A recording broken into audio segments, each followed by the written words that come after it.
everybody. Welcome to another radical episode of Lost in the 80's podcast. I'm Bretman. And I'm Johnny B, and we want to welcome you to our podcast where we talk all things 80s.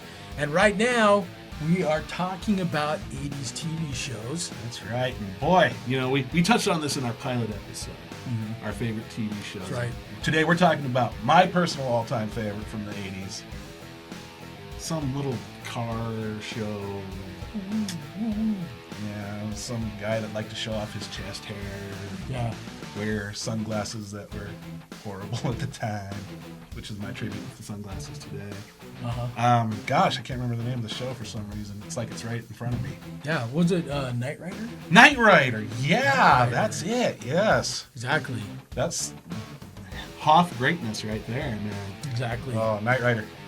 Where do we even want to start, man? Because this could be a long podcast if we're not careful. Yeah, we're going to have to be real careful. I think that you could talk forever about Knight Rider. Oh, dude, I could just do this by myself.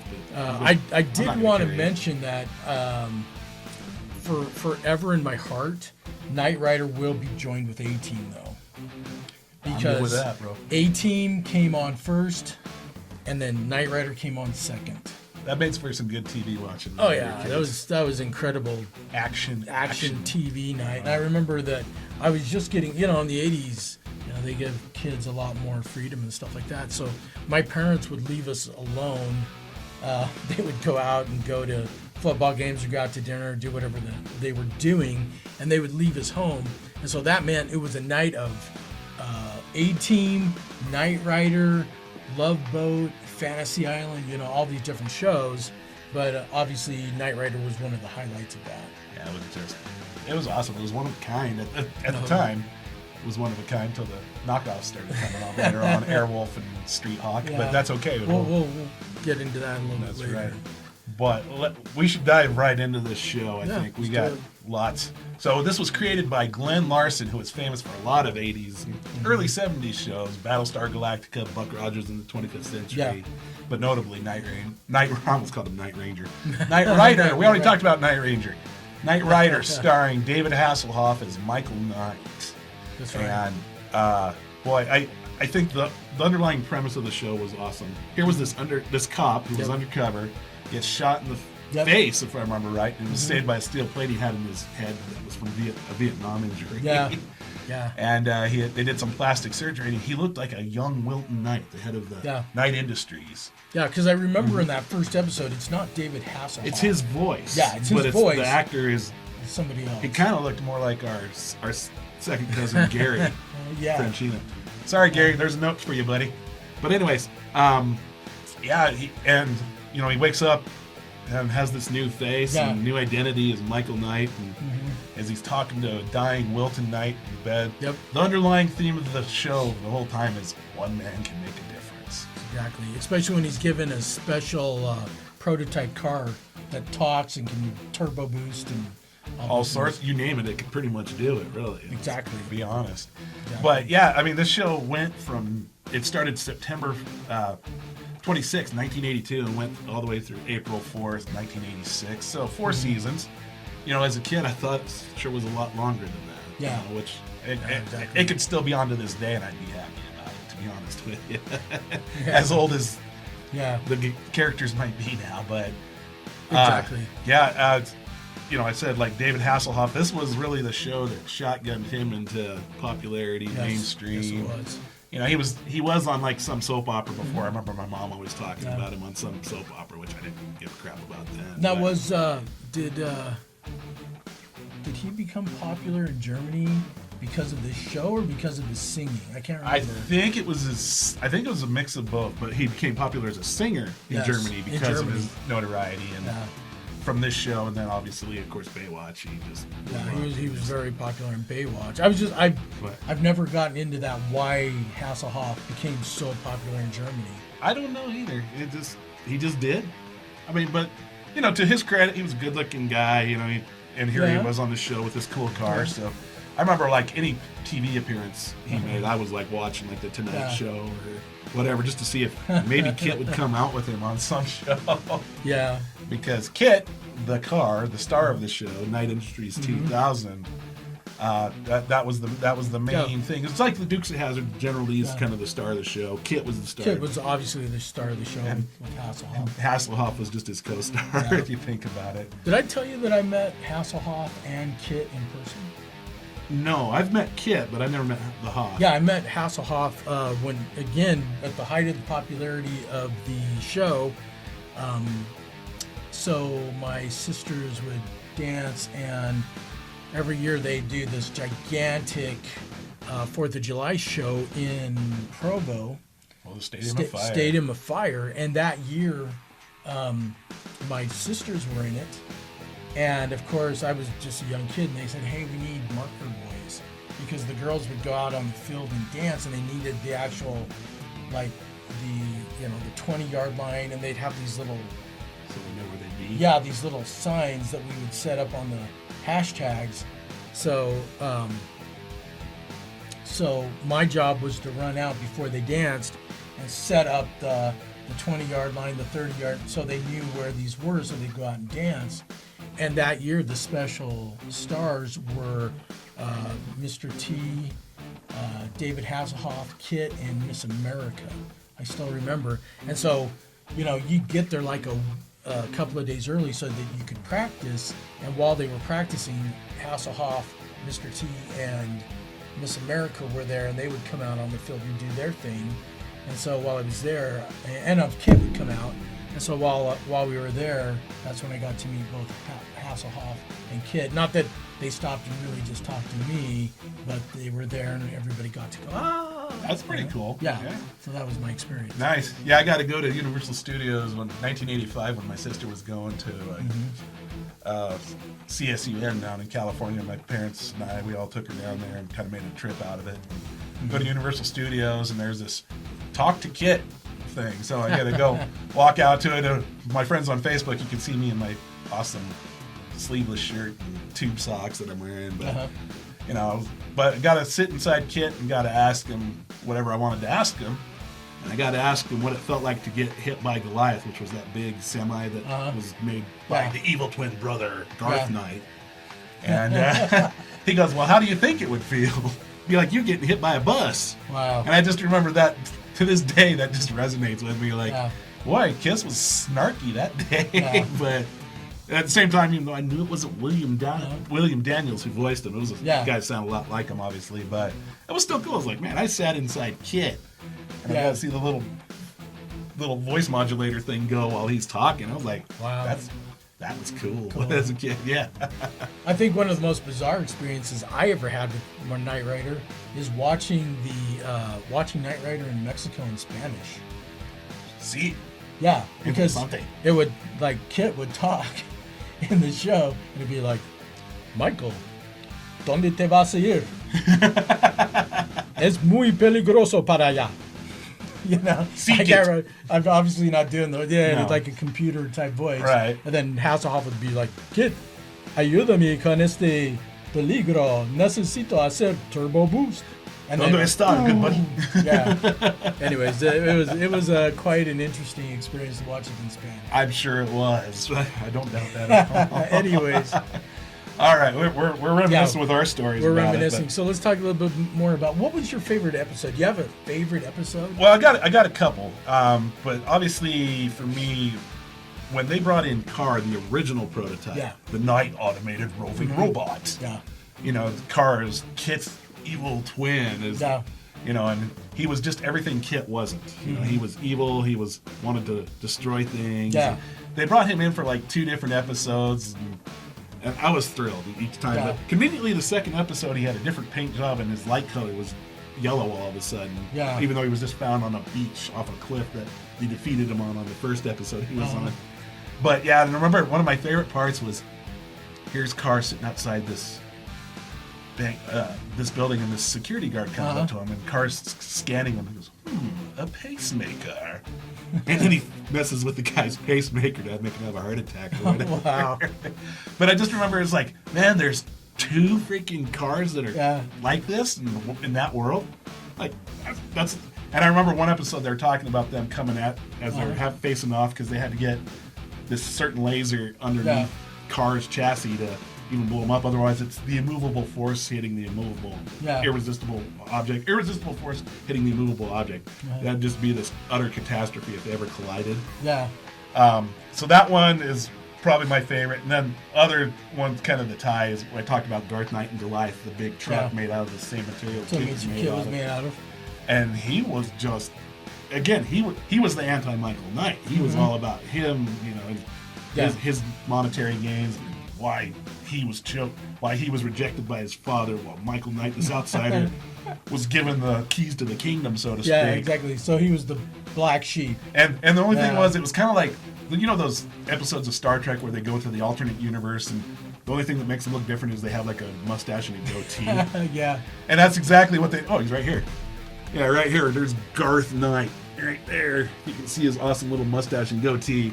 That's the evil. That's the evil guy. So they just put a thin mustache. Yeah, because he's still wearing a button-up shirt showing off his chest hair, just like Michael Knight was doing. Why did they do that in the 80s, where it's just like, a little mustache? Yeah, well, technically they did it in the 60s if we're talking Star Trek. That's very true. You know, whatever. But yeah, the evil twin, like you said, in 80s movies, TV shows, they always had that mustache to give them the alter ego, evil persona. Yeah, the evil persona. Yeah. So I don't know, an underlying theme.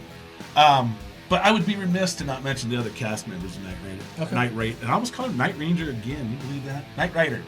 So we got Devin Miles, who was kind of the operator of the whole Knight Industries, and being over Michael's boss. He was played by British actor Edward Mulhare. He had Bonnie, who was the mechanic and tech in season 1 and then seasons 3 and 4. And she would do some of the different upgrades to Kit. But there was one in season 2, they brought in a different mechanic, and I remember that always pissed me off as a kid, because I was crushing on Bonnie pretty hardcore as a kid. But they brought in April, portrayed by Rebecca Holden, and she was good in her own right. Yeah. You know, she had her, she did her things to help out now, too. if I remember right, did they change the character, or they just changed the actor? They changed the entire character. Yeah. She's just a new. She's April. Yeah, Bonnie was the original mechanic. Then they brought in April, and then I'm sure due to fan outcry and everything, they brought back Bonnie. You know, I don't know the reason why she left the show. Fun fact about Patricia McPherson, though, we got to go to the '90s though. Men in Black, Tommy Lee Jones. He's looking on his little computer, watching that gal in the flower garden. That's Patricia McPherson playing his estranged wife. So Men in Black, his estranged wife was the lady who worked on Kit. Bonnie. Yeah. Bonnie. Yeah, it's kind of hard to see, but yeah, it's right there on the credits in IMDb. Nice. But sorry, I just jumped over that. Well, how about you? What are some of your favorite episodes? Well, number one, I don't know if I have a favorite episode. I remember tuning in because, again, it was this very formula-driven show, and you always knew that Michael was going to find somebody in need, there were going to be bad guys, and Kit was going to jump and shoot something, and they were going to save somebody at the end. One of the most memorable episodes, and I can't remember what season it was, they actually destroyed Kit, and I think it was the end of the season, and then they brought him back as like some... It was season 4 going into season 5, because he had those new upgrades. Yeah, he had the new convertible. Upgrades. And then they brought him in, and they put him in an old piece of junk car. Right. And he didn't have any of his powers, but he was still Kit, and he could still drive, and Well, they did that when they did the TV movie Knight Rider 2000 too. Did they? Yeah, Michael's driving like an old '57 Chevy or something like that, and Michael found the parts because they destroyed Kit, but he found the main CPU unit and everything, and he put it inside his '57 Chevy. So it's kind of the same thing. Michael had to manually drive it, but there was Kit still talking and everything and all that good stuff. But yeah, when Kit got destroyed because some company, they hit Kit with some chemical that destroyed the molecular polymer on his outer shell, that made this tank thing just smash and beat the hell out of Kit. Yeah. And I remember how devastating that was watching as a kid. So Yeah, I was like, I remember. no, what are they going to do with Kit now? Because you didn't know if they were going to come back as a black Trans Am or some new car or something like that. So it was it was bizarre. And then they comes back with all those upgrades and super turbo boost. He didn't just have turbo boost anymore. It's super turbo boost. You had those little wings pop out and all that stuff. Short of flying. There wasn't much that Kit couldn't do at that point. Yeah. And then the convertible always pissed me off though. Yeah, I remember that. Not liking that. Even as a kid, because here's Well, that makes Pontiac sense. Trans Am Yeah. with a T-top, mind you, that could somehow, all that metal and glass could just crunch up and fold up into a convertible. Like, explain that to me, because you never did. And it didn't even make sense in the show, because then it's like, oh... Don't push that C button until later. You don't need that right now. Then we won't be protected. And unfortunately, I think that's kind of why there's only 4 seasons to Knight Rider, in retrospect, you know. Exactly. But it was still, overall, like, you know, another great show. But, you know, 80s, there was obviously a few kind of knockoffs that came along. Well, they had 3 TV movies that were kind of, you know, knockoff Those TV are, movies. like I said, Knight Rider 2000 was a loser. But, Yeah. You know, but the knockoff shows, we had, at the same time, we had this technological wonder in the car. There was a movie called Blue Thunder. And, of course, there was a short-lived TV show called Blue Thunder based on the movie. But then along came Airwolf, a more high-tech helicopter with its, you know, although it wasn't its own self-flying system or whatever, it was a helicopter instead of a car, basically. They went town to town. They helped out who they needed to help out. Yeah. And then there was Street Hawk, this high-tech motorcycle, kind of the same premise. The one guy can but he's on a motorcycle. But he's on a motorcycle instead. And you know what? I was fans of all the shows. I didn't give a crap that one was a knockoff of the other. Or whatever. But none of them were as But this was the standard bearer right here. Yeah, exactly. This is where it was at. The high-tech, sophisticated car. And the stunts, obviously, were just ridiculous for the show, too. Yeah. Kind of like we allude to about the Dukes of Hazzard. You have so many different jumps as a kid. You're like, whoa, holy cow, they can do that. He can jump through a semi trailer, no problem. Yeah. But again, you know, you watch that, and as you're older, you watch how it lands. You can see how the fenders fold up, the frame crunches up and bends. And I wonder, again, they went through so many cars too filming that show. I don't think they bought random Pontiac Trans Ams. Because they were kind of in mass back in those days. Yeah, I'm sure they were. But I would say that even if they brought back Kit today, that still would be a pretty cool car. I mean, that's the one thing, if they ever were to, and let's pray they don't, but if they were to do a remake, reboot, whatever, the thing about Kit is, because it's a technological thing, you can adapt it to the day and age for whatever you need to. But this is always going to be, you know, the 80s, you didn't have these kind of technologies in the cars. You know, if you think about it now, this was kind of a standard bearer, because we have GPS in cars. Yeah. Back then, computers were just coming out. They were new. Yep. So this whole thing of a computer that talked and ran the car, I mean, that was really pushing technology. I know. Now you plug the car in to see what's wrong with it, and it tells you. Exactly. You know, it gives you a code or something to know what it is. So Knight Rider did set a standard, really, for today's vehicles, if you think about it. It set an expectation. Yeah, and, you know, that one day cars were going to be able to, you know, maybe not turbo boost and that type of thing, but definitely be smart cars and drive themselves and talk to you. Absolutely. I mean, it was one of those futuristic type shows that maybe drives things today. Well, you got to think about it. The people that designed the cars today were, you know, same generation as us. Grew up watching this show. And set that expectation, what we wanted for the future. Absolutely. So, anyways, another great, happy, awesome 80s show that it's always going to be near and dear, right in the heart. And definitely, to me, even though the effects are dated, it's a timeless show. It is. So, great show. But so I think we'll go ahead and we'll just end it there. And I want to thank everybody once again for joining us. Lost in the 80s. I want to let people know about. I could, but you're so good at the self-promotion. That's true. Very true. I'm so good at it. I just got the closing line for this episode on my mind right now, but I don't want to do it yet. I just wanted to, well, then you're going to get the closing line. I'm going to remind people that we are on Facebook now. We'll soon be on Twitter and Instagram, and as soon as I get those pages set up. But we want to invite you to go ahead and subscribe here on YouTube. Join us on Facebook, and when we get on Instagram and Twitter, go ahead and comment, share. If you have any questions on or any suggestions on future episodes of Lost in the 80s, please do. We're going to be looking to bring on some special guests and kind of change it up because we want you to enjoy our channel. Going to change it up. We don't always want to keep the same premise. Exactly. So we just wanted to let you know that we're definitely will be reading those comments and different suggestions that people give to us. So we'll go ahead and end it there. I'm Johnny B. I'm Bretman. And remember, one man can make a difference.